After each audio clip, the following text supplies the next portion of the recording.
wanted to get more involved with local politics. On racial equality in education, universal health care, equitable education, vulnerable homeless population. To be aware of what all a diverse community can offer them. I've also been bullied a lot. Elections, immigration reform, getting a chance to vote, global and local social issues, mental health in youth, college tuition, not getting enough COVID-19 relief. No one should be denied a higher education. The lack of policy and structure. We need to speak up. It means a lot that someone heard me.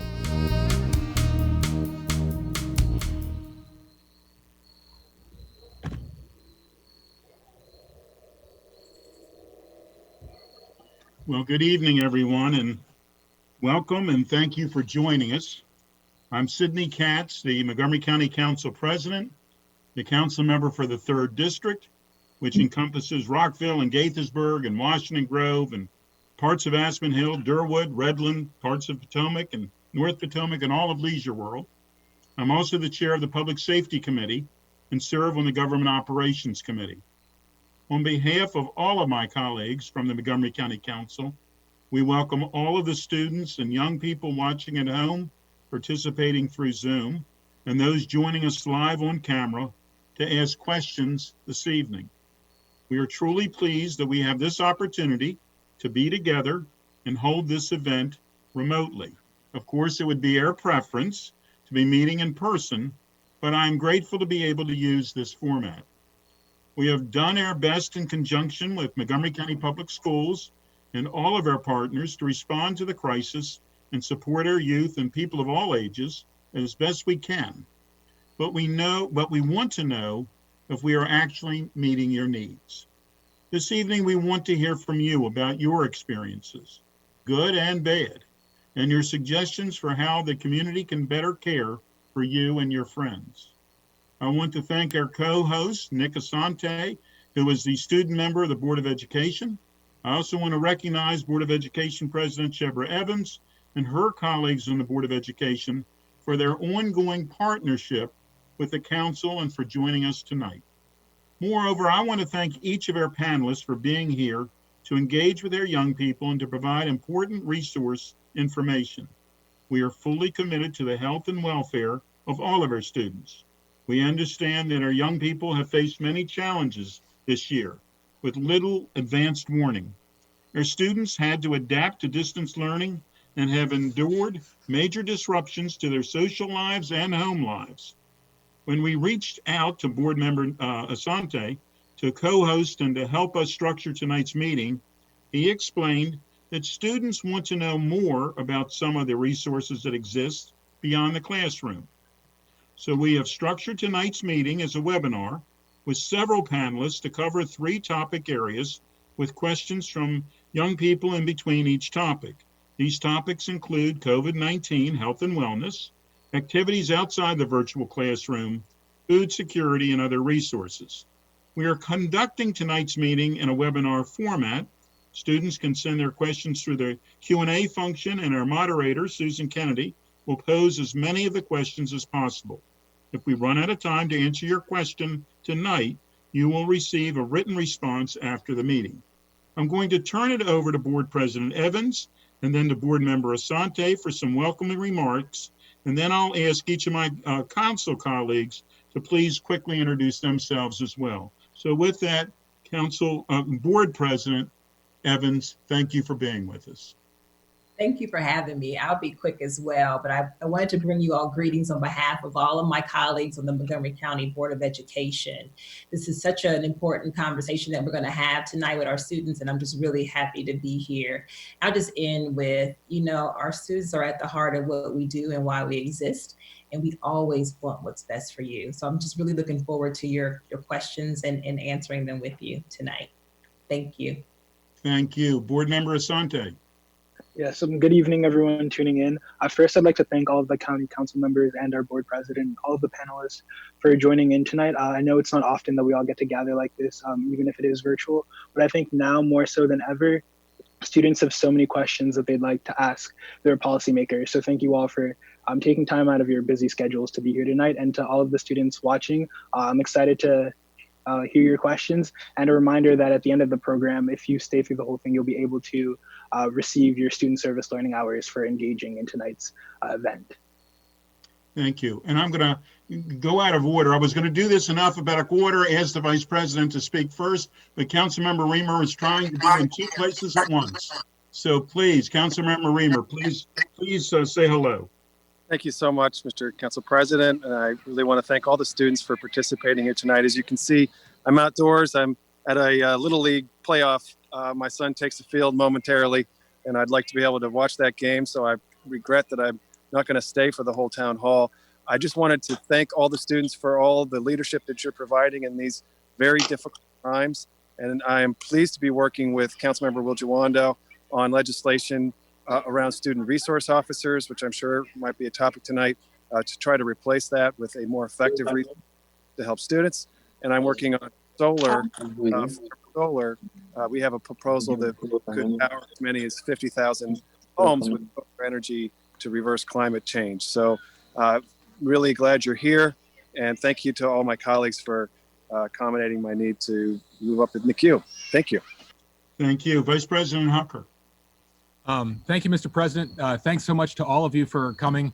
I'm Tom Hucker. I currently serve as the Vice President of the Council this year. I serve as the Chair of the Transportation and Environment Committee and also serve on the Public Safety Committee as well. I'm really grateful to all of my colleagues for participating, but really to all of you for coming out as well. What's on your mind is really important to all of us, and I truly believe the more you participate, the better policy we tend to make. Let me apologize in advance too, because like Councilmember Reamer, I'll be leaving at some point during this meeting to join the county executive at his town hall on the budget in Silver Spring here in my district. And I want to make sure to be able to advocate to him for all the priorities we'll be talking about here tonight. So thanks again for coming. Thank you, Mr. President. Thank you. And now in alphabetical order, Councilmember Gabe Albornoz.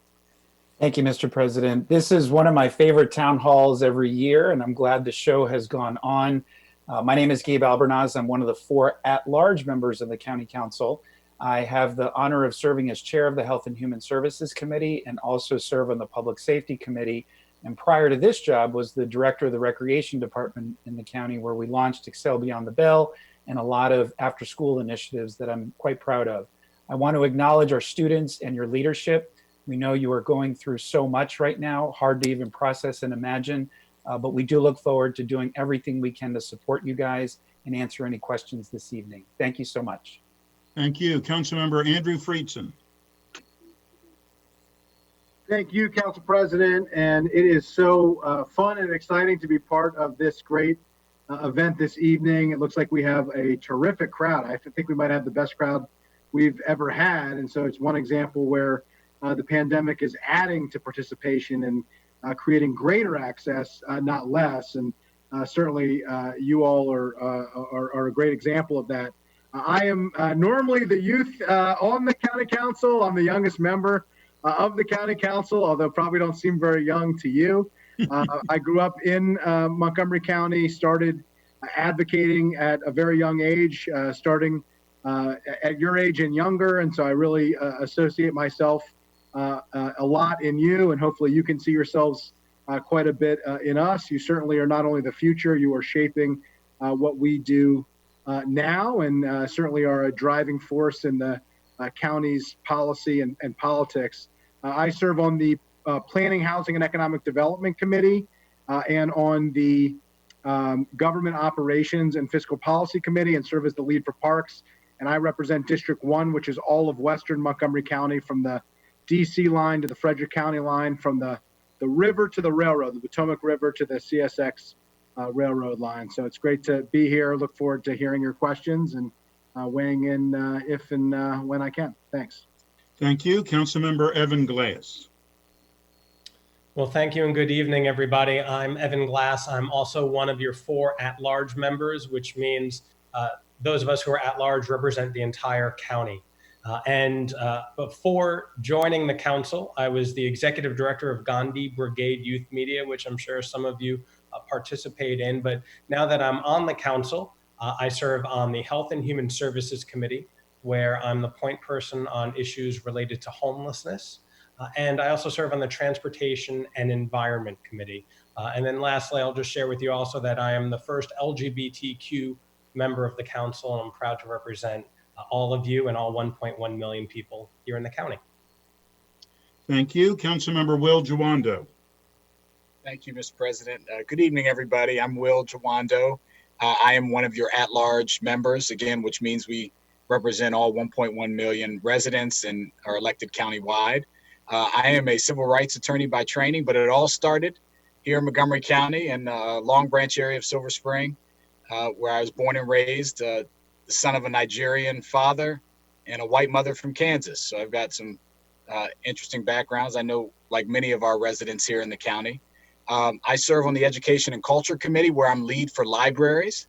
And I just did my 80th virtual story time today. So maybe some of you have seen that. If not, tune in.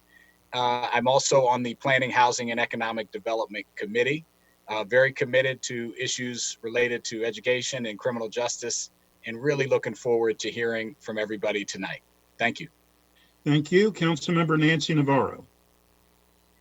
Good evening, everybody. Muy buenas noches. My name is Nancy Navarro, and I represent District 4, which is the mid part of our county, starting in Wheaton, going north, all the way to Olney.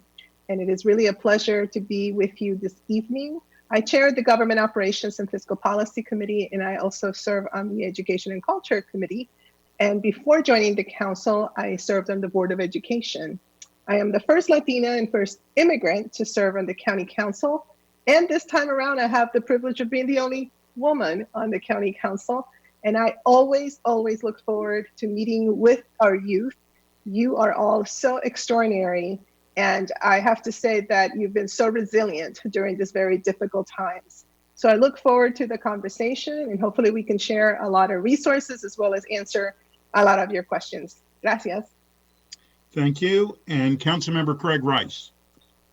Well, thank you very much, and good evening, everyone. Craig Rice, I represent District 2, which is the middle and upper parts of Montgomery County, including everything from Montgomery Village in North Potomac, Germantown, Clarksburg, Damascus, Boyd's, Hyattstown, Darnestown, all the way up to the Frederick County line. I chair our Education and Culture Committee, so what we're talking about this evening is very near and dear to my heart. The son of a teacher, then principal, then university administrator, all at Model Secondary School for the Deaf and Gallaudet University. So I bleed education. It runs certainly deep. And then I also am a member of our Health and Human Services Committee. And so very happy to be here this evening to hear a lot about some of the ideas that you have about how we can continue to make education as well as your life in Montgomery County better. Thank you, Mr. President. Thank you. Now, Susan, I know Dr. Gales is next, so am I calling on him? Are you calling on him? How are we getting Dr. Gales on this call, please? Well, we have the very able Nick Asante here to assist us tonight, and he will take that part of the show, and I'm going to turn it to him so he can introduce our first topic of the evening. Nick? Yes, thank you. So COVID has impacted all of our students in various ways. And so our first topic for the evening is COVID, health, wellness, and holistic support. And we have three very amazing panelists to talk with us tonight. So first, I'd like to introduce Dr. Travis Gales, our County Health Officer and the Chief of Public Health Services. Good evening, everybody. I actually won't make a lot of comments other than to say it's exciting to be here with you all. Thank you for continuing to be resilient and stay focused in the midst of all these times, and keep us grown folks on our toes in terms of being able to respond to the needs of the community, respond to you, and look forward to the questions that you all have. Thank you. Thank you. And up next, Kathy Boland, who's a Pathways Resource Specialist at the Collaboration Council. Hi, everyone. I'm Kathy Boland. I'm with the Montgomery County Collaboration Council. We do lots of things out there. My particular area is children with intensive needs. And basically, we try to connect families and youth with things that exist in Montgomery County that are low cost, no cost, and make sure that families stay together and people are having their needs met. Thank you. Thank you. And next, Marvin Jovel, a manager at Identity, Inc. Good evening, everyone. Thank you for having me. My name is Marvin Jovel, site manager at Wheaton High School Wellness Center. I work for Identity. So it's a pleasure being here with you guys and sharing about our programs that we have currently with Identity. Right now, we are we are partnering with other agencies in the county to provide services to families during this time of COVID, along with a program called Proyecto por Nuestra Salud y Bienestar. And so we're connecting families with different resources in the county right now, rental assistance, food resources, helping families connect to different medical insurance as well during this moment. So looking forward to answering your questions as well. Yes, thank you to all three of our additional panelists for this section. I'm going to pass it off to Susan Kennedy, who's going to be moderating our student questions. Thank you, Nick. So we do have some questions from students who will be live on screen. We're going to let those folks go first. So first we have Celeste Barahona, and she will be assisted by our interpreter, Lillian Moss. So Celeste, what would your question be to the council members? Ahora mismo vamos a dar el testimonio y hacer las preguntas o peticiones que tienen que hacer. Celeste Barahona, es su tiempo para hablar. Buenas noches, yo soy Celeste Barahona y soy residente del condado de Montgomery. Good evening, I'm Celeste Barahona and I am a resident of Montgomery County. Somos muchos los jóvenes que enfrentamos retos económicos para ir a la universidad, por lo que me gustaría pedirles que incrementen el número de centros de preparación en carreras técnicas adentro y fuera de las escuelas secundarias. There are many of us who face financial challenges to go to college. So I would like to ask you to increase the number of technical career centers in and out of high schools. De esta manera podemos garantizar un mejor futuro laboral y empresarial para futuras generaciones. Gracias.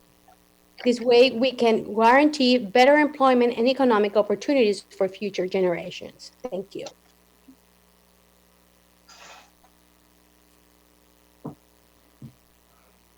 Council members, would anybody like to take that? Or Dr. myself Gales? on mute, and I shouldn't have. Councilmember Rice, would you like to have done answer that, please?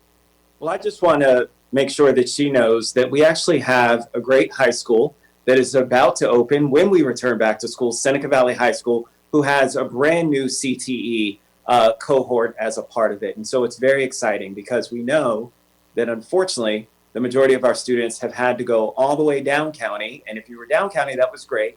But if you were up county, it wasn't so great. And so it's providing more opportunity for students to be able to take classes that put them directly into career pathways. Let me translate that. Celeste, Please.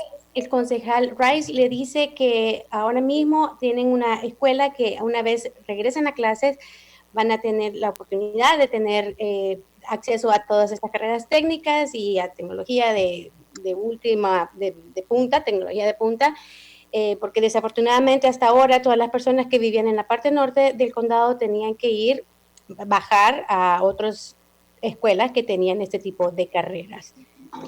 Thank you.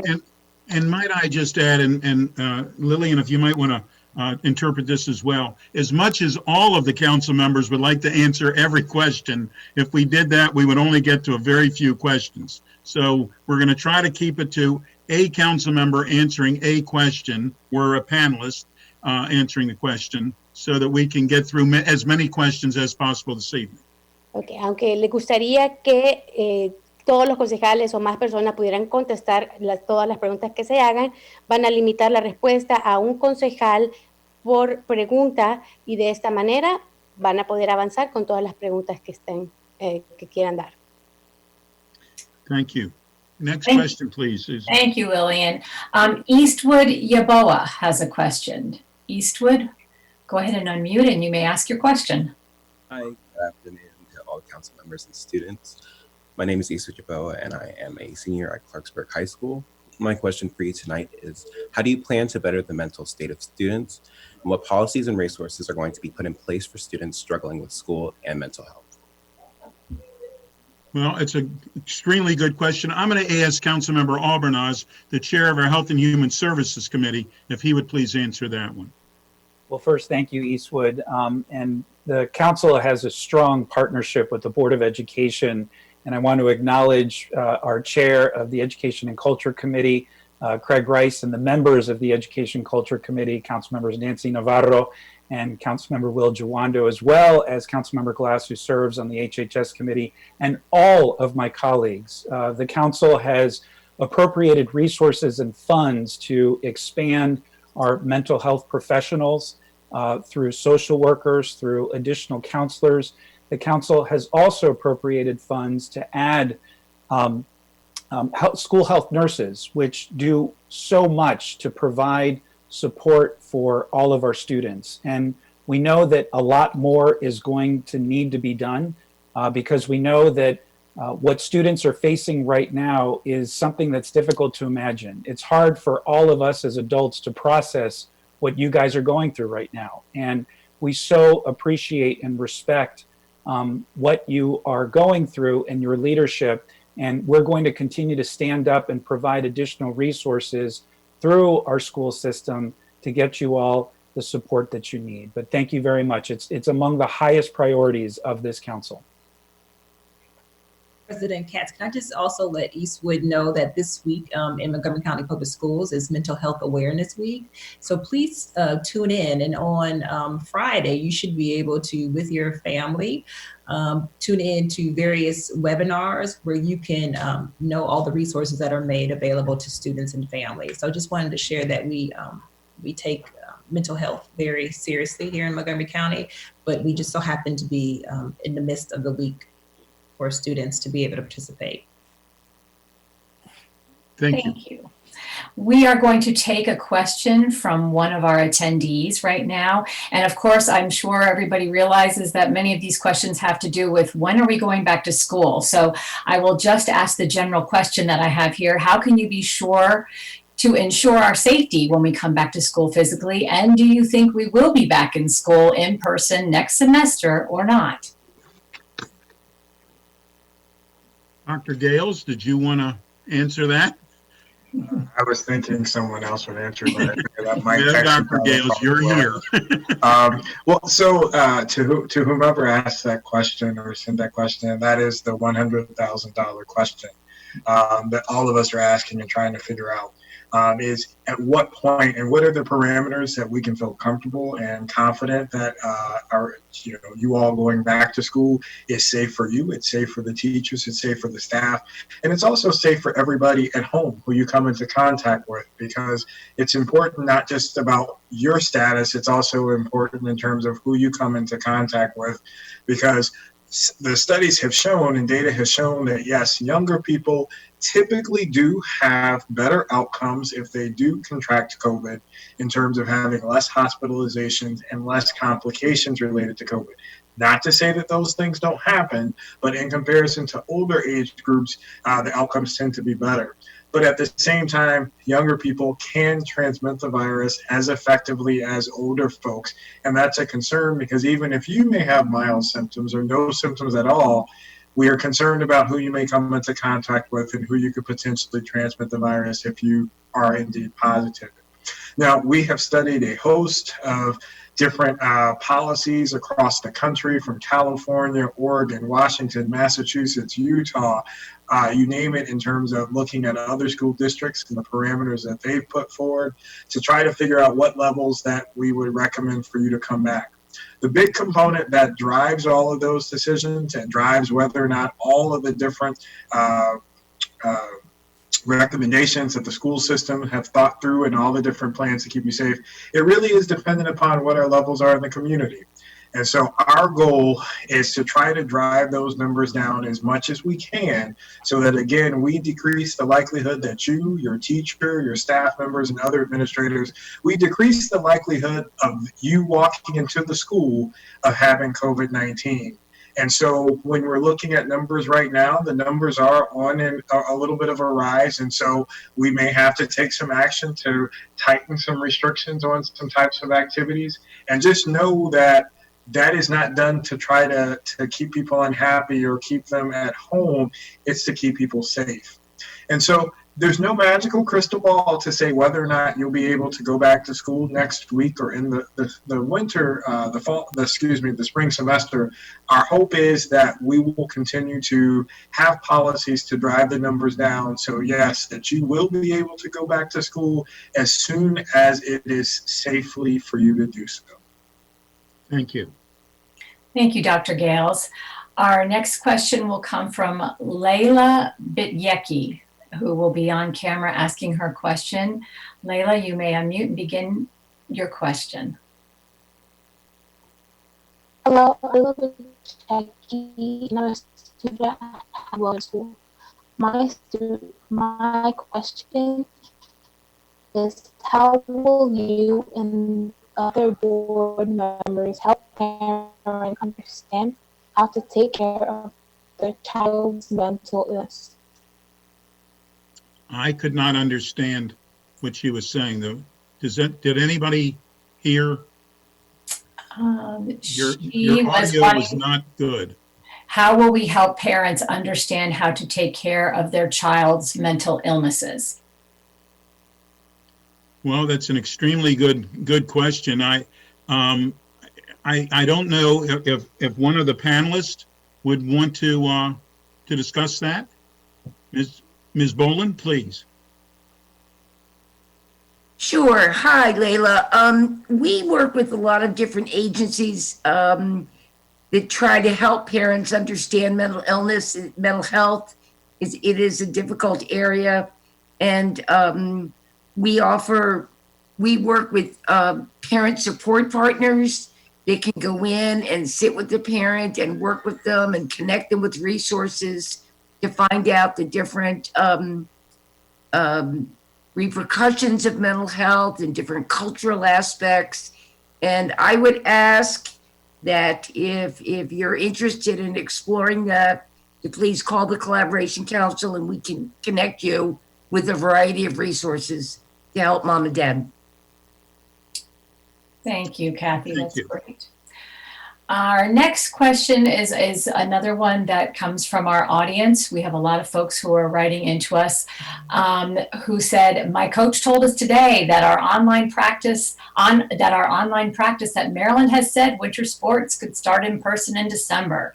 What is the possibility that winter sports may start in person in December in Montgomery County? Dr. Gales?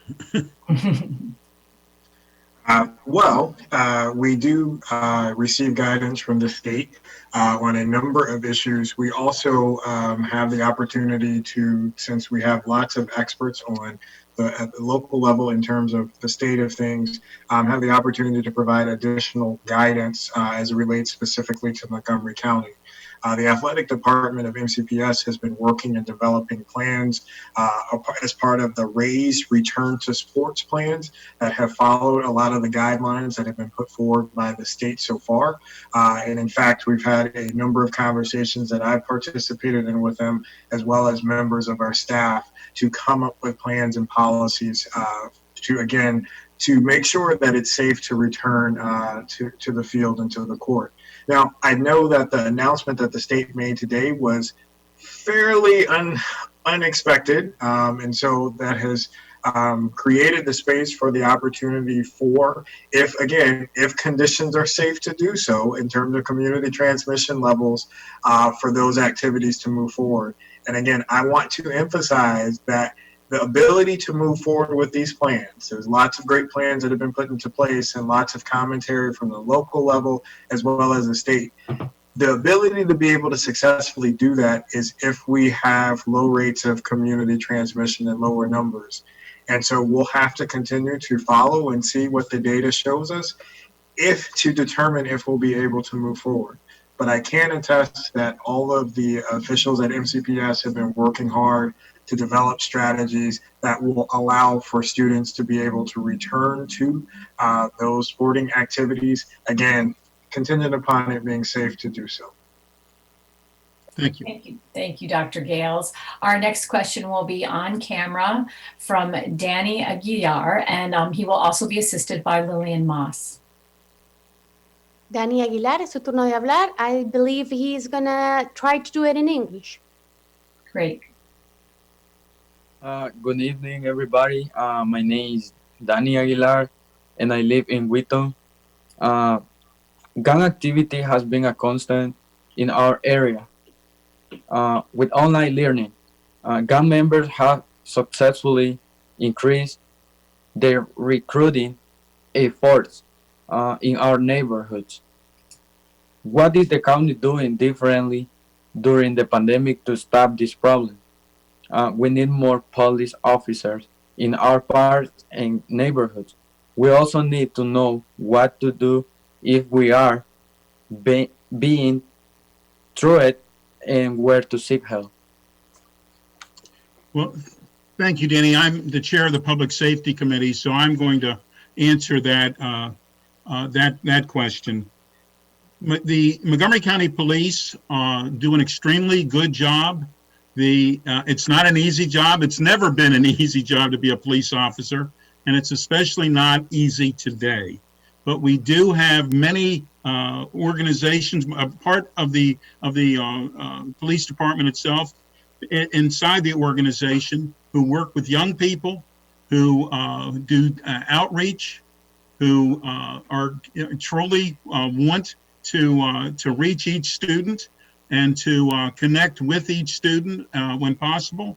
There's, as you know, there's discussion about the school resource officers, but that is certainly a part of what they have been doing in the past, and that is a continuing conversation with their partners from the Board of Education as well.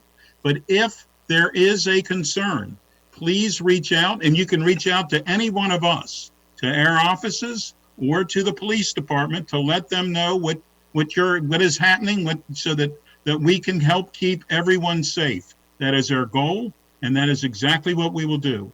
So please make certain that you keep the police officers informed, and they will certainly be of as great of assistance as they possibly can. But thank you very much for your question.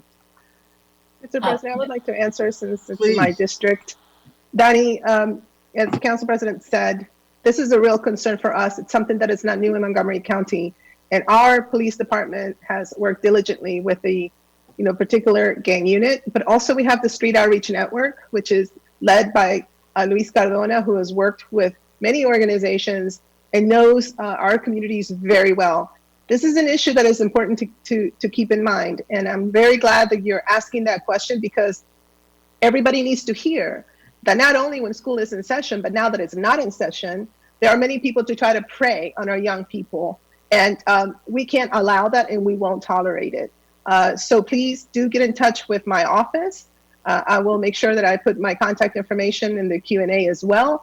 And we will do everything possible to ensure that both our Street Outreach Network, our police department, all of those who worked very hard to protect our communities are made aware that perhaps there might be a spike due to the fact that the pandemic, unfortunately, may be leading actually to even more opportunities for these criminals to prey on our young people. Gracias, Danny. So I would also like to answer the question, Nancy. I'm actually here representing Luis today. Nice. I'm Isabella Wise. I work with the Street Outreach Network, which Nancy Navarro pretty much said what we do in the county, and I was actually going next.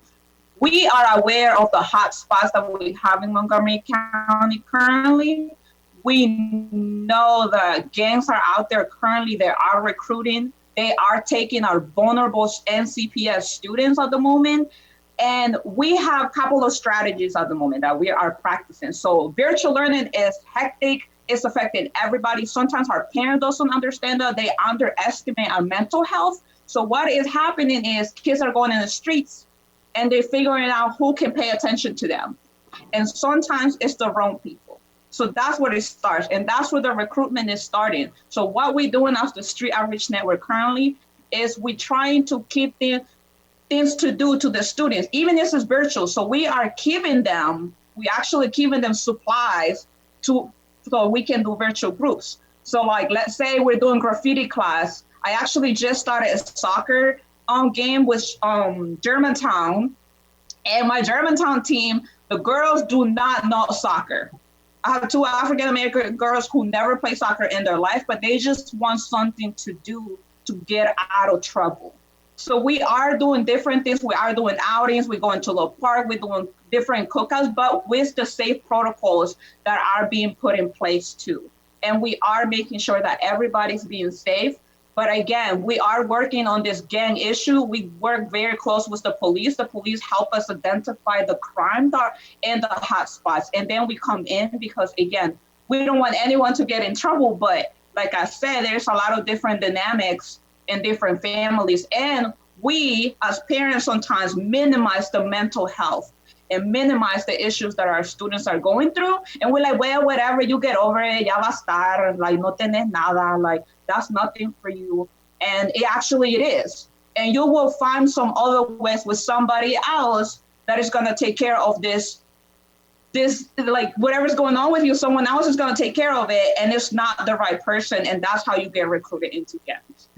Thank you very much, Ms. Wise. Thank you very much for all that you do, and to the Street Outreach Network as well. Ms. Kennedy, please. And Danny, thank you for that question. Yes, we have another question from our audience. What about meals for students? I am concerned about my friends who get food at school. Well, I'm going to ask Councilmember Jawando if he would please answer that question. Sure. And I couldn't remember who the question was from, but who was it, Susan? What was the name? Oh, goodness. I'll have to scroll down. That's okay. Don't worry about it. Don't worry about it. I just like to call the person's name, and I didn't hear it. But thank you. It's a very important question. I can tell you food security for all of our residents, but particularly our students, is one of the things that we have been focused like a laser on. MCPS has been great, along with other partners, stepping up, providing meals. I think it's actually one of the ways that we've proven that we can do things we didn't know we could do. Providing meals to free of charge to as many people as need them. You know, they're not IDing people. They're not checking for your fax account if you're not getting a peanut butter and jelly if you don't have money in your account. And I think one of the things coming out of this is we need to analyze our policy of how we give food to people in schools in general, and look at maybe making it totally free for everybody all the time. But that's one way, those deliveries. We've also appropriated, and I led this effort and was very involved with my colleagues, over $10 million, and we're going to do more to support our food distributions, our food banks, our farmers who are producing local table crops, and our local restaurants who are providing meals for people who can't get out, and trying to strengthen our system, realizing that so many people were facing unemployment. COVID has made everything worse. And now with our hub model around the county, you have several distributions going on. 6 days a week in Montgomery County, we have food being distributed somewhere or being delivered. And we're only building and making that stronger. And so we're committed to that for the long haul. But if there are any specific issues, because we know there are gaps, if you know students or people or anybody who is in need of food, you can dial 311 and get connected to our food resource hotline, and they will give you all the distributions and get in touch with people who need help. But thank you for asking that question. We're focused on that in a big way. And thank you for your answer. And might I thank all the people, some of whom are on this call, because I know several young people are also involved in this, for helping to distribute the food. That is extremely important, and we appreciate everyone. A neighbor helping a neighbor is the best kind of help that anyone can ever give. Ms. Kennedy, please. Thank you, Mr. President. I'm going to toss it back to Nick Asante now, because we're going to move to our next block of panelists. Nick? All right, so many students spend so much time on Zoom now and on the internet. So our next topic deals with activities outside of the virtual classroom. The first panelist I'd like to introduce is Elijah Davis, who's a recreation specialist for Montgomery Recreation. Good evening, everyone. My name is Elijah Davis. I'm with Montgomery County Recreation, better yet, the Youth Development Division. Usually during the school year, we're in a few of the elementary, middle, and high schools in the area. However, due to the pandemic, everything has changed. We haven't really been able to engage the community in ways that we usually do. However, we're trying to figure out ways to do that safely and also successfully moving forward. At the moment, I just want to talk about a few things that we're doing within the county. On the recreation side, we have a Soccer for Change program that's been really successful. And actually, we have Identity that is part of that program, along with the Street Outreach Network. So we've been working with them to have students be a part of this program, which has actually grown over the pandemic, in which we've been able to add on and have middle school students be a part of the program. It's a 6-week program that ends November 20th. And at the moment, we have about 306 participants with that. So we're really excited to continue to offer that and actually get back to some type of normalcy when it comes down to some of our recreational programs. At the moment, as far as classes, we haven't really been able to do too many of our classes because a lot of the facilities have been closed and we've been opening them up for Board of Elections. However, we do have some things that we'll be rolling out and that have been running, such as our martial arts programs, fitness, dance, and also some skill building. All these things that take place indoor, we've been trying to figure out successful ways to do it outdoor. And so many of these programs that we're running, we've actually taken them outdoor and have found some success with them. So if you're looking for anything as far as staying active, you can still reach out to us and go on our website, mocorec.com, to actually check out some of those offerings that we have. And then also, if you're looking to get some physical activity in, we do also have our aquatic center still open. So some of those aquatic centers that are open would be the Germantown Indoor Swim Center, our Albany Swim Center, and also the Kennedy Shriver Aquatic Center. These centers will be open, I believe, until the end of November, if not a little bit longer. And you can actually go on our website and actually reserve some time to use those facilities. So, a part of the recreation, we're really trying to figure out what are some ways that we can get our youth back with us and also just active. And so we would actually like for you all to hashtag us on our Twitter account at MocoRec. And you can hashtag Youth Town Hall. And we would like to hear from you all about some activities and some ideas that you would like for us to try to offer moving forward during this pandemic. Awesome, thank you. And our next panelist is Lex Morgan, a youth development specialist at the Wheaton High School Wellness Center.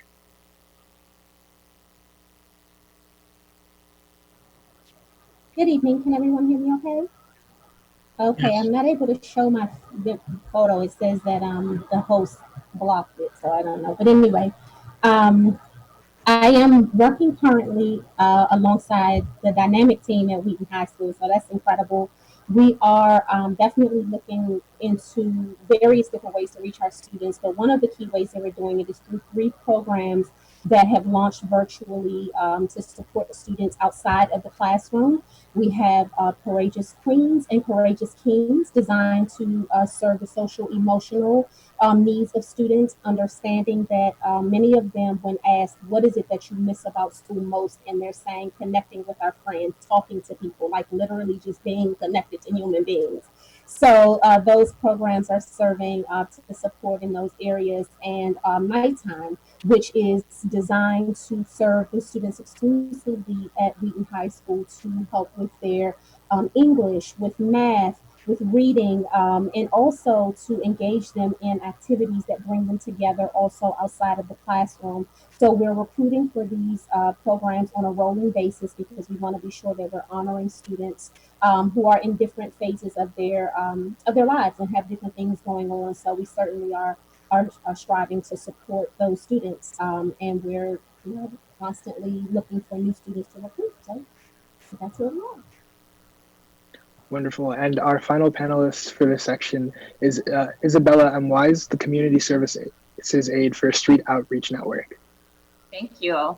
So I did kind of introduce myself early when I was talking about gangs, but I do want to emphasize the fact that there is a lot of outside programs, outside of virtual learning programs out there. There's so many nonprofits that have come together at this point and creating multiple programs. And the programs are, again, social and emotional learning, different sports that you can do online or outside of your computer.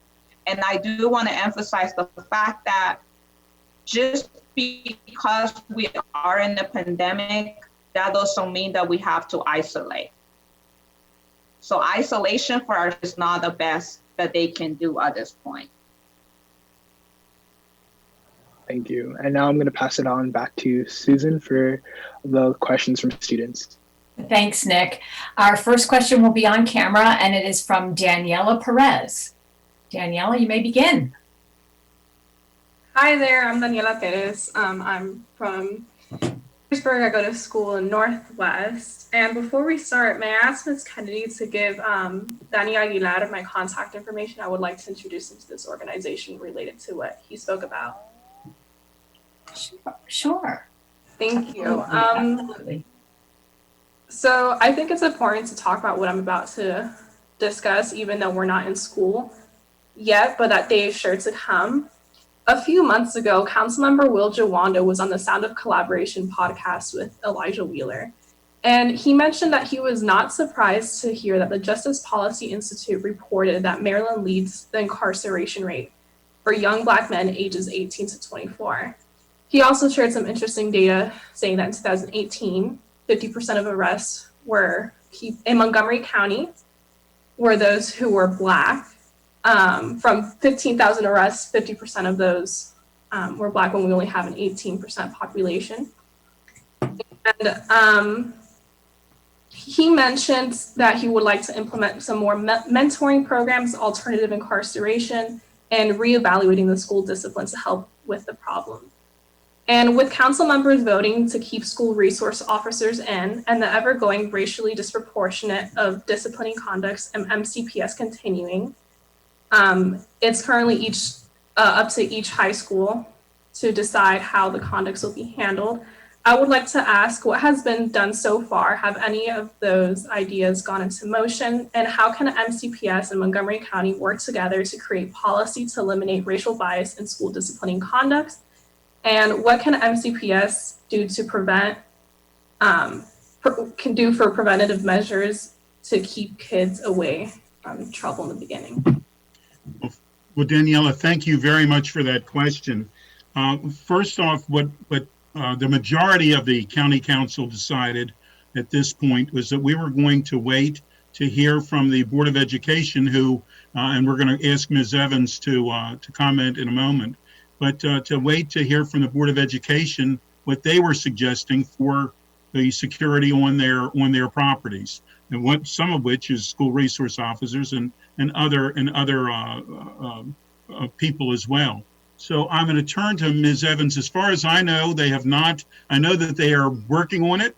I know that there are discussions with various groups about it, but I don't believe they've actually come to an answer as of this moment. But if we could ask Ms. Evans to please comment. Absolutely. So a couple of things, we want to make certain that our students are staying in the school. So I'll tell you that we are working on restorative practices. That's a practice that we're doing throughout our school system, where we're really trying to focus on building relationships with our students so that when they do and have an issue where they are have done some sort of harm to their peers, that we're able to help them to better understand how to restore the relationship and reflect on what has happened.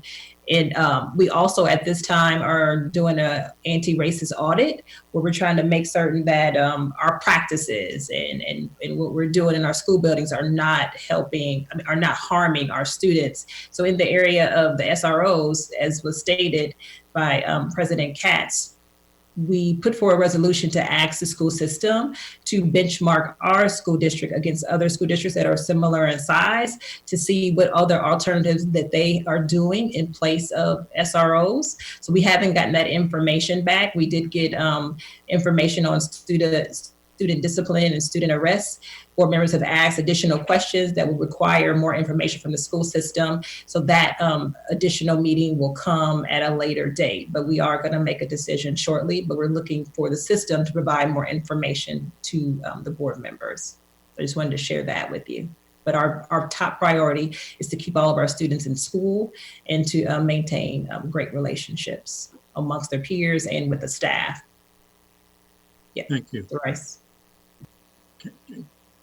Mr. President, thank you very much. Just as Chair of Education and Culture, I just really want to highlight some things that are really important that I think the board has done as well when it comes to really pushing about diversifying our MCPS staff, making sure that the tracking mechanism that was within MCPS was eliminated. We changed the school system change their disciplinary procedures. So much so that, in fact, we now get complaints from teachers and others saying that, oh, well, the disciplinary policy is too light. And so certainly when you have folks on both sides of the issue, I think it's really good and you find yourself in a good place, but it's not to say that it's where it needs to be. And I think that based on the numbers we're seeing, and we're still trying to flush those out, we are working on those numbers just as MCPS is. And I really look forward to a very robust conversation. So to answer your question, from a Jaguar student who was also a council member for a day candidate, I remember your essay, that it is something where certainly from my perspective, there's a lot more work that needs to be done, and rest assured we are working together all cohesively to make sure that that happens so that we don't criminalize our students, that we give them the supports that are necessary so that they can make better decisions. Mr. President, if I could just have 30 seconds, since I was mentioned several times in the question. I appreciate my colleagues, appreciate the question, Daniela. I'll just say, Councilmember Reamer mentioned this before the baseball game. He and I are working on a piece of legislation that would prohibit police from being in the schools as SROs. That'll be introduced shortly. Obviously, legislative process has to work its way out, and in combination with our colleagues at the school board who are looking at information as well.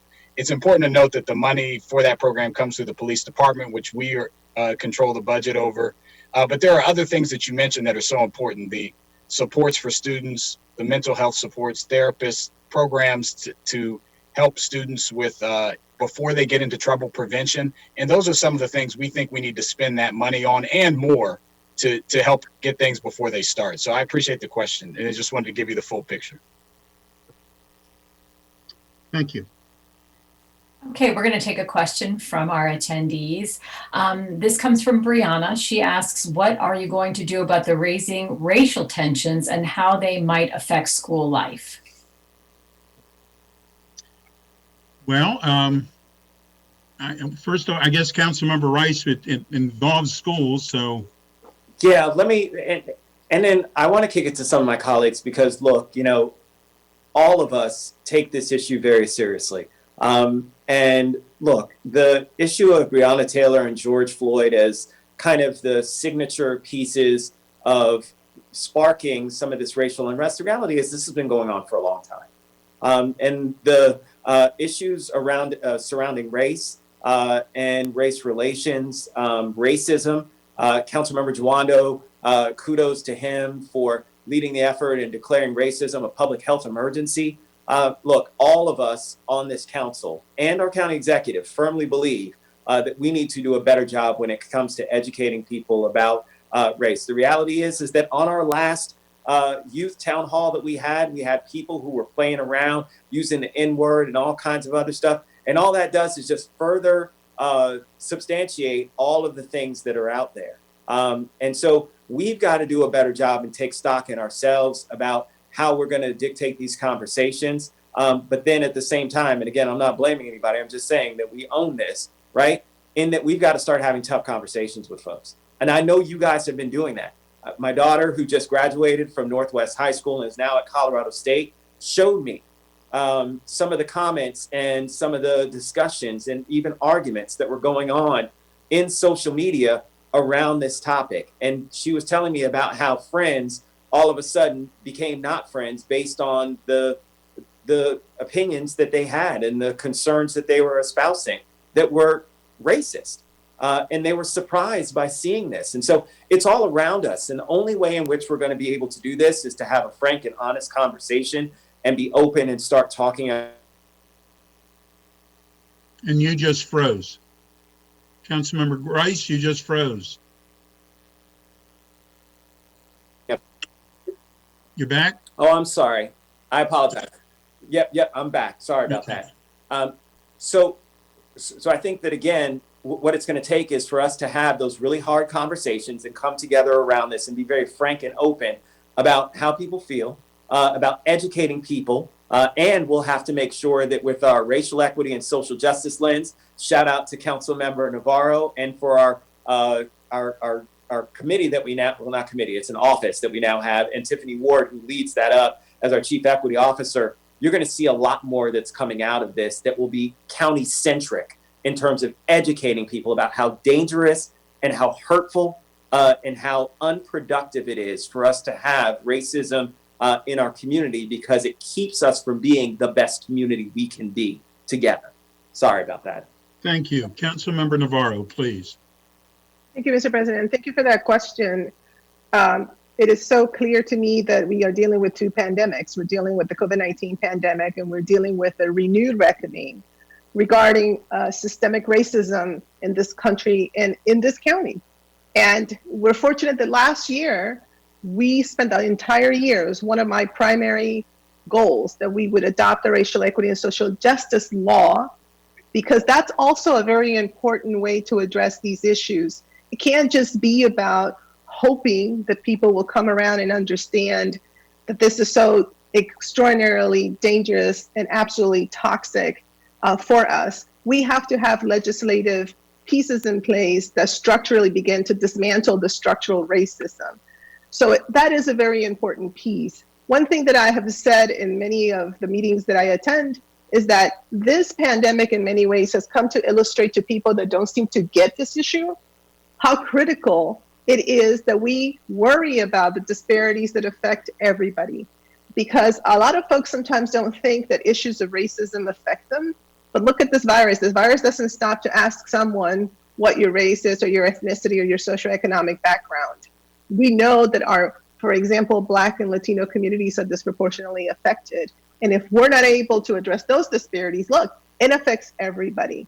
So in a very, I would say, perverse way, you know, these two pandemics, these two horrible moments that we're facing in a way have come to now open up these issues in a way that nobody can just turn away and not look. But it is incumbent upon legislators, and it is incumbent upon all of the policymakers to begin to structurally address these issues, not just, you know, talk about it or just pass, you know, a little resolution, but structurally begin to dismantle this and hold people accountable. And when people run for office, they need to specifically describe how it is that they're going to address these issues. So I want to thank the young people for standing up and saying no more, no más, and making sure that you hold those of us in office and the leadership in this county and in this country accountable, because we got to eradicate this ill from our society once and for all. Thank you. And this is such an important topic. I know others want to jump in. Councilmember Glass is going to be next, and then whoever else wants to comment, we'll have people comment. Ms. Evans and others, please. Great. Thank you. Thank you very much, Mr. President. Now, I really appreciate the comments that my colleagues just shared about the incredible work that they and the council is doing, that we're putting into place. But I'm going to move this somewhat into a different direction as well. You know, here in Montgomery County, for all the students, I just want you to know that 4 of the 10 most diverse communities in the country are here in Montgomery County: Germantown, Gaithersburg, Rockville, and Silver Spring. And that is awesome. And we love our diversity. And our diversity, yes, includes skin color. It includes the language you speak. It includes who you love and where you pray. And these are all different types of diversity that we have to respect. And I'll say this one last thing.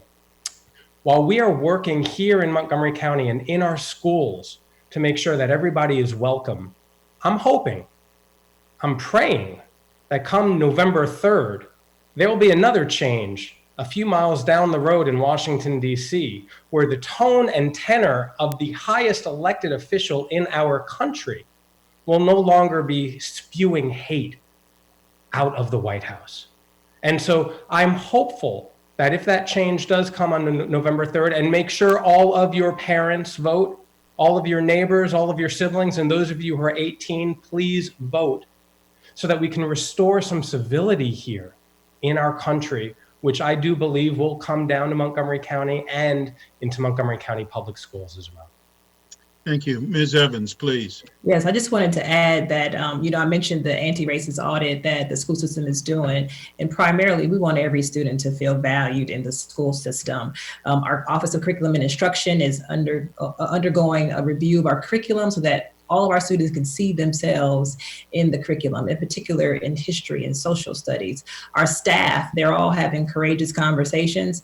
And, as a result of the pandemic, it has raised people's awareness at how much our students are being impacted by racism. So I just want you to know that we hear you, we see you, we get your emails. We're trying to look at our school buildings where there are names that are being displayed that when you see it, it's not something that we want our kids to think about. We're looking at the school building, so we're doing all of that. So just continue to send in emails, talk to our student board member. He definitely carries your voices forward. I just want you to know that we're doing all that we can to make certain that we're dismantling racism in the public school system.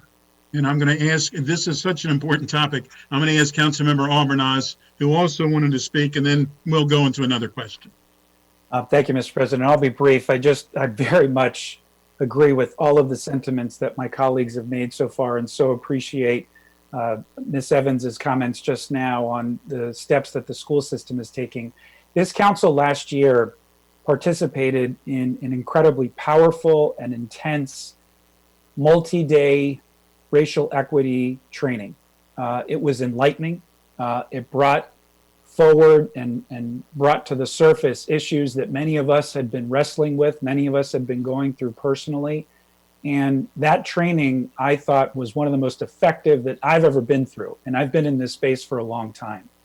And I think it's important for all of the individuals that work directly with our youth to go through a similar kind of training, to go through a similar type of process by which you take the time to fully conduct a deep dive and look at history, look at context, and create a safe time and space for us to have these conversations. Because we as adults have to be prepared when students come back from school to acknowledge that we are at a massive inflection point in the history of our country that we haven't seen since the civil rights movement. And this is an opportunity for us. We're seeing youth leaders emerge across this county, and we are going to need to be able to harness that energy and these discussions in a way that will be able to carry us forward. And with trainings like that, I'm confident we're going to be able to do it. So appreciate these comments and look forward to the future. There again, Ms. Kennedy, we should ask another question as much as we would like, just to keep answering this one, please. Yes, we have another student who would like to ask their question on camera. Elham Shore, it is your turn.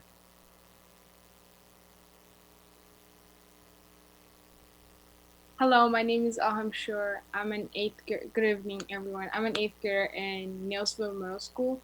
My question for you today is, what is MCPS and Montgomery County doing to raise more awareness into the issue of climate change and how we can contribute in making our environment a better and safer place?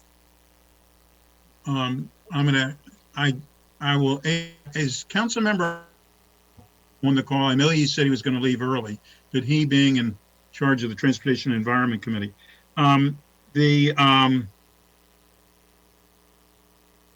I guess Ms. Evans would answer it in the beginning, and then Councilmember Glass, if you will, as a member of the Transportation and Environment. But Ms. Evans, did you want to comment on this? Sure, I can. So we have a student town hall with our students twice a year, in the fall and the spring. And what we heard from our students last year is that we don't do enough in the area of climate change and just educating students. So we've talked with the curriculum office about finding a way to incorporate more information to inform our students. But we're doing things as prior to the COVID-19, we were trying to get a grant to have electric buses that's definitely impacts our environment, how we build our buildings, how we're making certain that we are doing recycling. I couldn't get it out, but we're trying to make certain that our students know every step of the way what they can do to be better informed and to help conserve energy, but also in how we are building new buildings, right? So that's just a few of the things that we're doing around climate. And Thank you. Councilmember Glass. Elham, thank you for the question. Just this week alone, the council has been doing a lot of different things to support the environment. On Tuesday, we actually passed a piece of legislation that's going to encourage growth on our metro stations, recognizing that that is smart growth. It's going to be smart for the environment so that people don't have to have cars driving around, because they can live and work right on top of the metro stations here in Montgomery County. And hopefully some of that will be built by the time that you want to move out of your parents' home, right? And so that's the long-term vision that we have. And then also on Tuesday as well, the entire council joined together in an effort to encourage more composting here in Montgomery County. So that we can, when you're making dinner and you have some food scraps, you can send it off and it can be turned into mulch and composting at some of the farms here in Montgomery County. And that was just this week alone. So we are doing a whole lot of other things as well. I can share with you more things, send me an email or whatever, but I really appreciate the question. But know that we are working on this because we want to make sure the future is greener for you and your kids. Thank you. Councilmember Rice. Just on that end, Councilmember Glass, you set it up perfectly. I want to encourage everyone, if they're not a member of Green Team at their high schools, and I think some middle schools may have them too, to join. And if you don't have a Green Team, reach out to another school that does and start one. This is a way in which they talk about all kinds of environmental issues. My daughter was a member all 4 years at Northwest. They do a great job of promoting and talking about climate change and encouraging the staff and faculty at the schools to talk more about climate change as well. Thank you. Ms. Kennedy, please. Thank you. Our next student is James Moo, and he also will be appearing on camera with his question. James? I would just like to add on from the previous question that I am one of the co-founders of the Montgomery County Students for the Climate organization, where we care a lot about the climate, and I've previously testified in front of the Board of Education. If that is something you're interested in, please do feel free to reach out to me after this amazing opportunity tonight, and we will definitely see for more opportunities to get involved, and we would love to see more students join us tonight. With that being said, good evening. Thank you, council members and board members, for being here tonight. My name is James, and I am a junior at Wheaton High School. I am a student leader and an activist who strives to promote the influence and impact of the students here in Montgomery County, which leads me to my question tonight. How can we, as students, help advocate and raise awareness about important issues online? It is a very broad question and can be interpreted in many different ways. So I would leave that up to anyone who'd like to answer. Thank you. Thank you very much. I'm going to ask our youngest member of the council, and Councilmember Freedson, to please answer that. Yeah, well, thank you so much for that. It's a really terrific question. Thanks for all your leadership on the climate issues.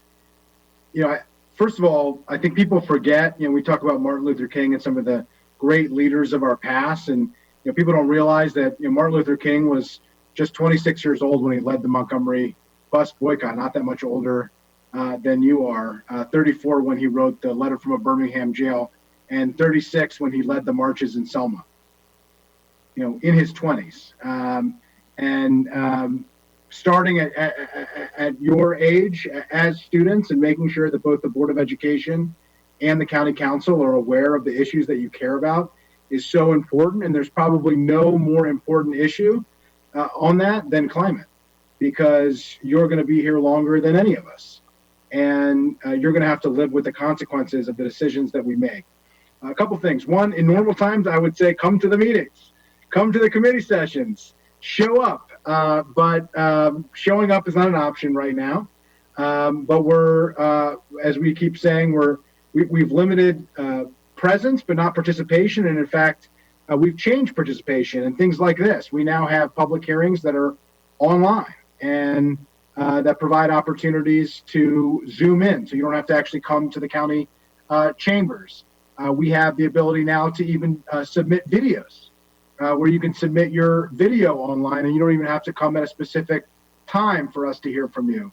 All of us have emails. We all read our emails. All of us have phone numbers. All of us have social media. And so make sure that you reach out to us. I think that certainly the power in numbers matters, but I think the power of stories and of individual, authentic life experiences are the most powerful for all of us.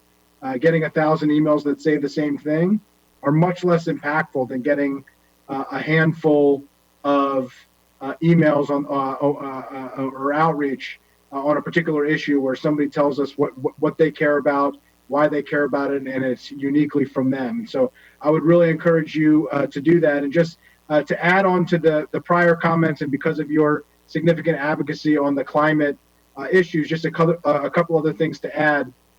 Number one, the council also passed a bill that I had worked on with Councilmember Reamer that everybody co-sponsored on the council for green building tax credits to make sure that our existing buildings become more energy efficient and that new buildings push the envelope for environmental sustainability, and that it's a partnership. 26% of the carbon emissions in the county are generated from buildings. It's a huge part of our carbon footprint, something that we really need to address. The county also established a green bank that my predecessor on the council, Roger Berliner, was a leader in establishing. That is a bank that is dedicating to providing funding and loans to environmental sustainability projects for different businesses. There's a lot more things that we have done and that we can do. Transportation and land use, where we build buildings and how we build buildings are very important to it. And then the last thing I'll say, our school buildings are a key part of this. Montgomery County has geothermal school buildings, a number of cutting edge environmental sustainability building practices that have been looked at and seen at other places around the country. And so I think we should take some pride in what we've been able to do in terms of leading at the county and through the school system. Thank you very much, and thank you for your question. Let me just add one thing. The reason I became involved in government, it was in Gaithersburg, and I ultimately became the mayor of Gaithersburg, is because a former principal, a good friend of my family's, and I was friendly with his son, but a former principal asked me to get involved. He said, Sydney, we need young people to be involved. In this case, it was in Gaithersburg, and because of him, I did it.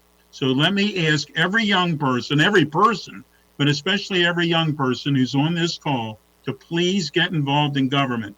We need your help. Thank you. Ms. Kennedy, please. Yes, next we have Mahe Kanvar. Mahe, you may begin with your question. Thank you, and good evening to all council members, Board of Education members, and attendees. I am also a student advocate at MCPS, and I am a student at Northwest High School. My question today to whoever would like to answer is, if schools open back up, will going back to school in person be optional for students? Ms. Evans, I guess you would be the one to answer that one, if you know the answer to that. Well, so what I will say is that we will give families an option. So what we've said to our community is that our plan is to reopen schools at the end of first semester, being that the metrics and the numbers are safe for us to return, but families will be able to self-select, determine what's best for your family. Thank you for the question. Ms. Kennedy, please. Next, we have Jane Lee Sanchez. Jane Lee, it's your turn.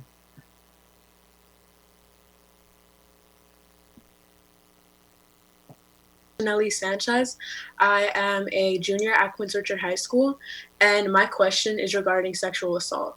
So I recognize that over the summer, since the allegations have come out, the county has taken certain precautions and passed certain policies to help victims, such as making scheduling changes so that victims aren't scheduled in a class with their abusers and updating their reporting policies.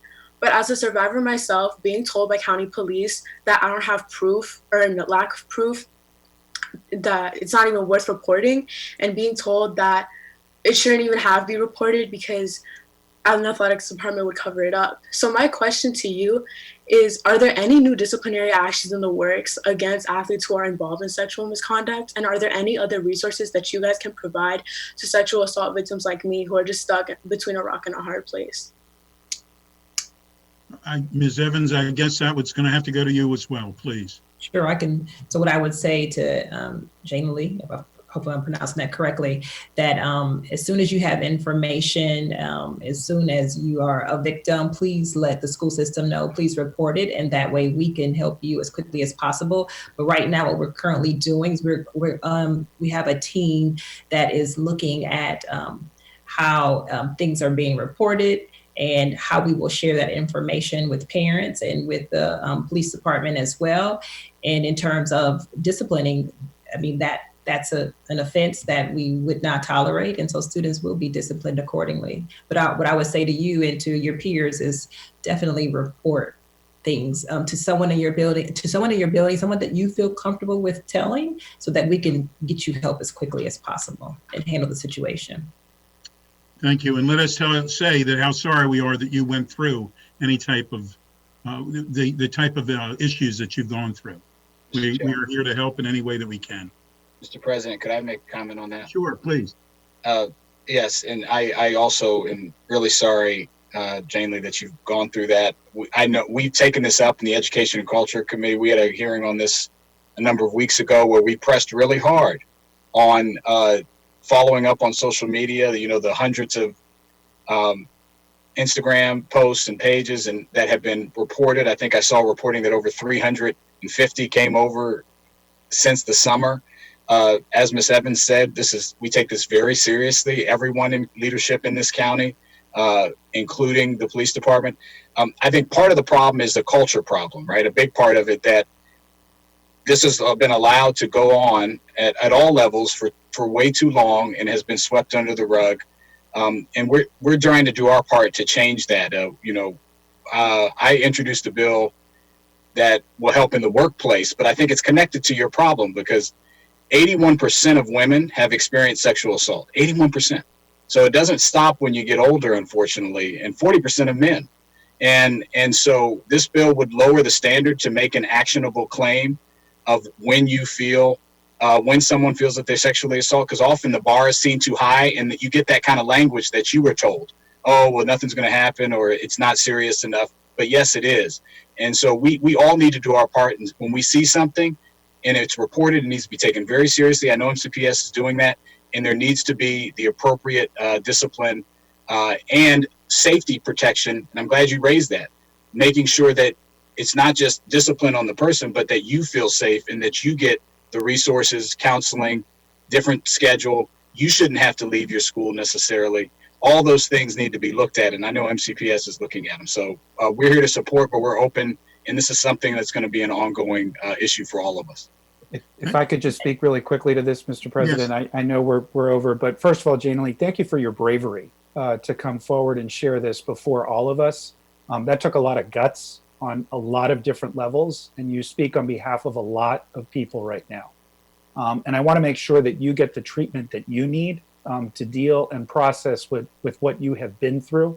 And so please follow up with my office, and we will be happy to put you in contact with some incredible organizations that are supported by the county that can provide you with the help that you need to process this.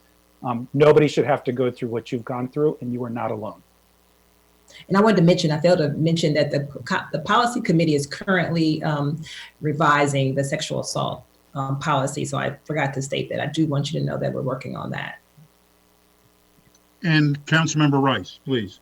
Just very quickly, and thank you, Councilmember Albanaz, for exactly what you said. We really applaud your courage. That was not easy. 240-777-4357. Again, 240-777-4357.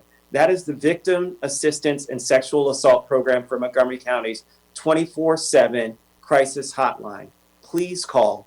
Anyone who is on this call who has suffered a sexual assault, I used to be on that board.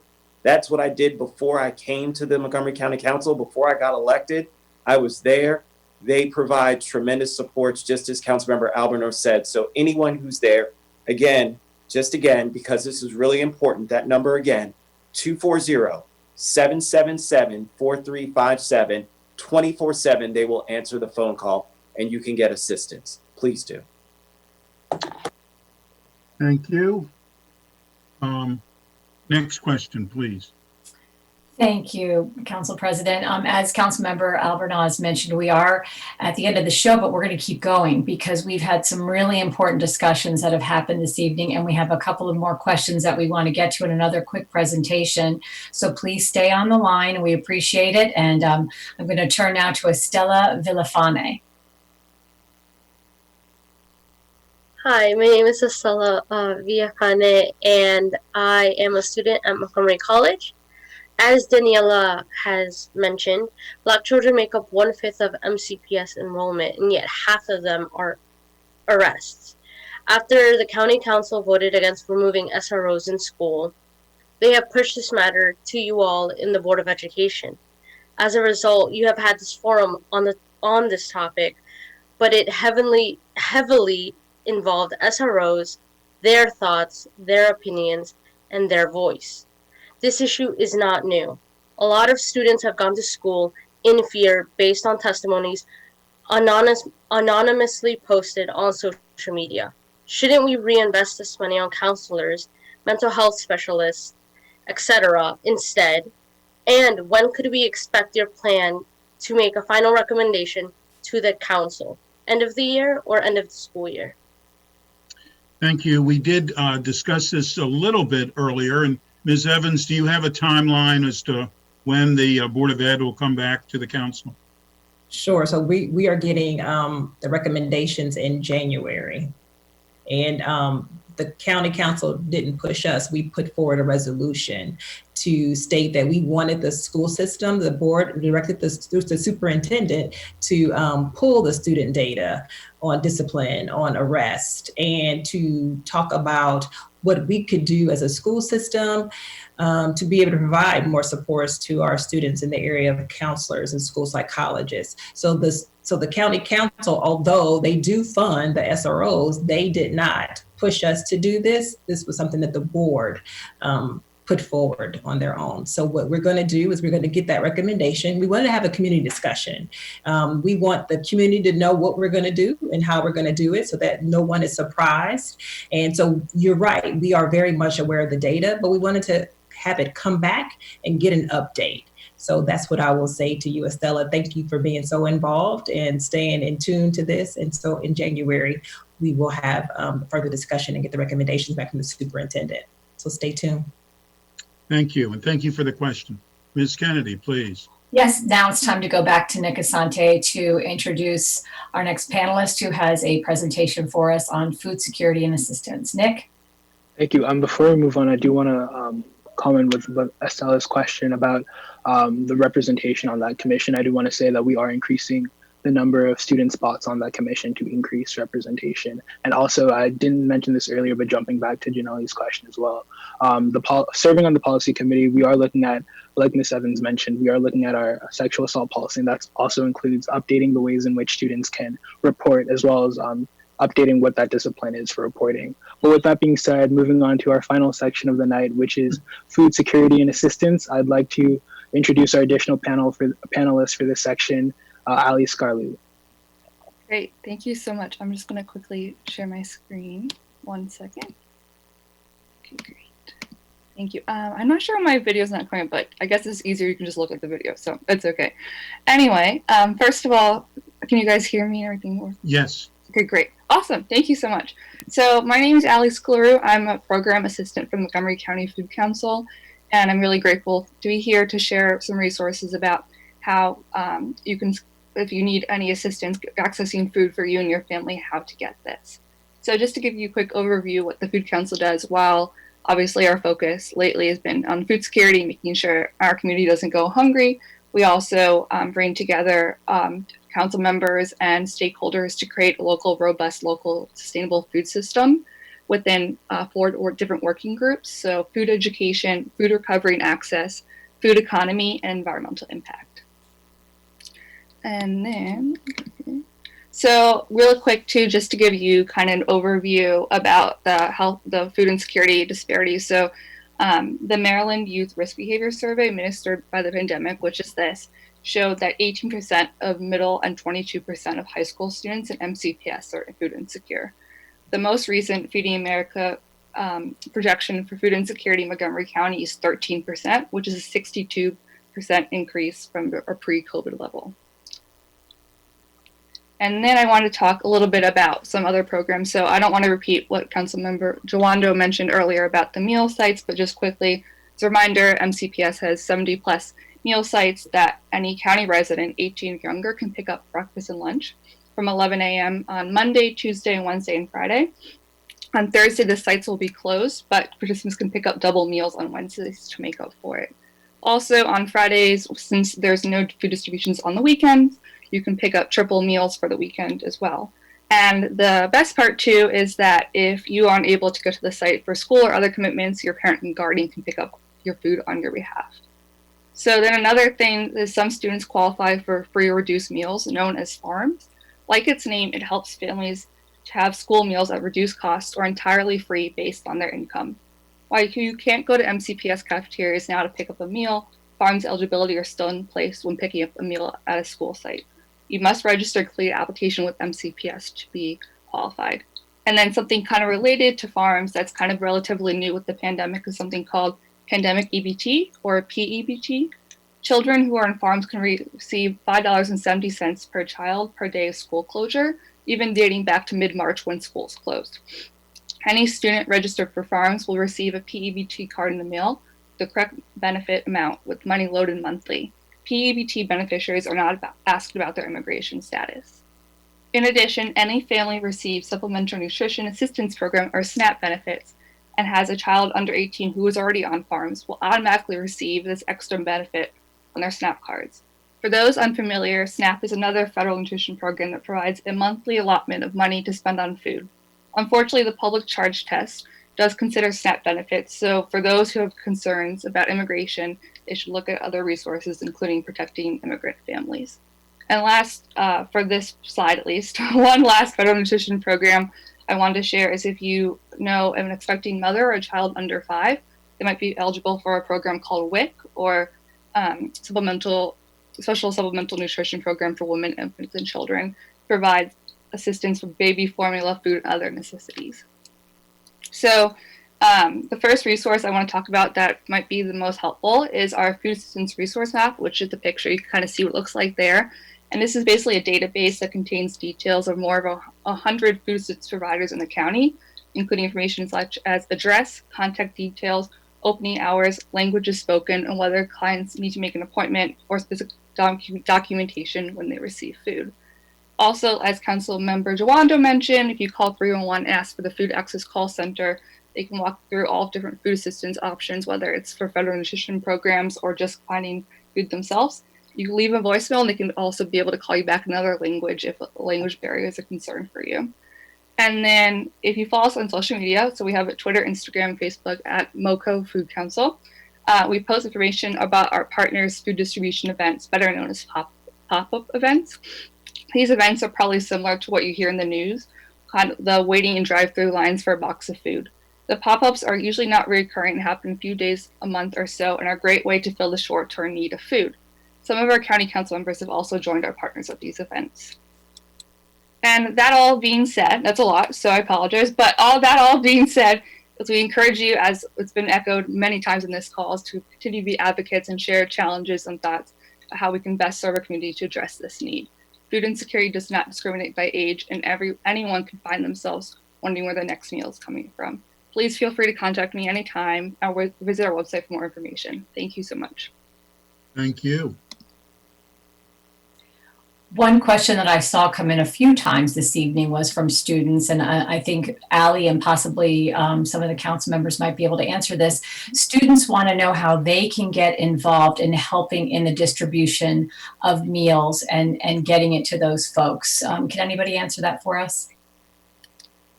Sure. I can go ahead if you'd like.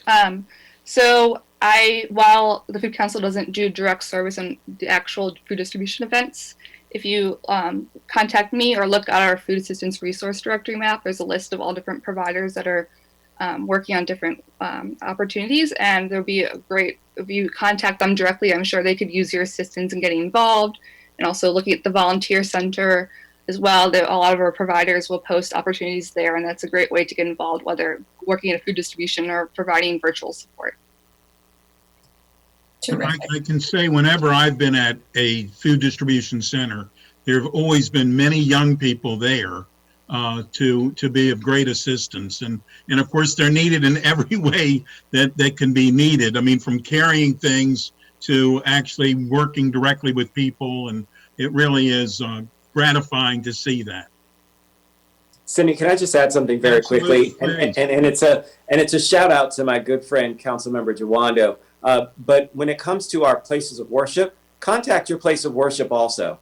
Reach out to them, whether it's synagogue, church, mosque, because they're very likely doing something in your community at some place that you already attend. I know at Mount Calvary Baptist Church, where I attend in Rockville, they're doing it. I know that Councilmember Jawando has participated. I've actually participated with a mosque in Germantown over at Neilsville Middle School and done some distribution there. So there's so many of our faith-based institutions that do it also. So reach out to them as well. But the Volunteer Center of Montgomery County can certainly link you up with that. But reach out to your own neighborhood associations. Those are folks that you know, that you deal with all the time, who are doing this great work in the community. Thank you. Thank you very much. I think we're going to have to wrap it up now. But before I toss it to the council president and Nick Asante to close us out, I just want to say we had more than 300 questions come in tonight during this town meeting, which is really fantastic. We also had some students who had raised their hands, who wanted to ask questions online, in person. That speaks volumes for this student population we have here in Montgomery County. We've got a great bunch of kids who are engaged. And I can tell you the questions that I saw were really, really good. To tell these students who did send their questions in, we will answer your questions. So be patient, we will get back to you. And I'm going to turn it to Council President Sidney Katz to say goodbye. Well, I'm going to turn it, thank you very much, Ms. Kennedy, but I'm going to first turn it to Board Member Asante to please say goodbye, and then I will thank everyone at the end, please. All right, yes, thank you. And thank you everyone who tuned in tonight. It was great seeing the high number of participants. And thank you to all of our county council members, our panelists, Mrs. Evans, and everyone who made this program possible. Like I said earlier, I know now so more than ever, students have so many questions that they want to ask their policymakers. So it was great having this opportunity for students to communicate with you directly. And like it was just mentioned, if your question wasn't answered, it's going to be saved and it will be answered later. And stay tuned till the end to get that SSL link. But yeah, thank you guys so much for coming out tonight. Well, thank you. First off, we have to thank Ms. Kennedy for doing such a wonderful job. Nick, you made this be a very different Nick at Night for us. We appreciate that. You did a wonderful job as well.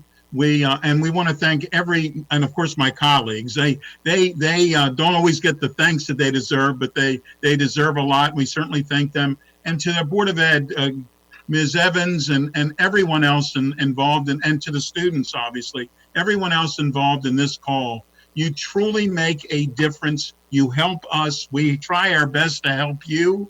And by all of us working together, we prove once again why Montgomery County is the best place to live in America. So thank you very much for being here. You will hear back from us for all the answers. Thank you and good night.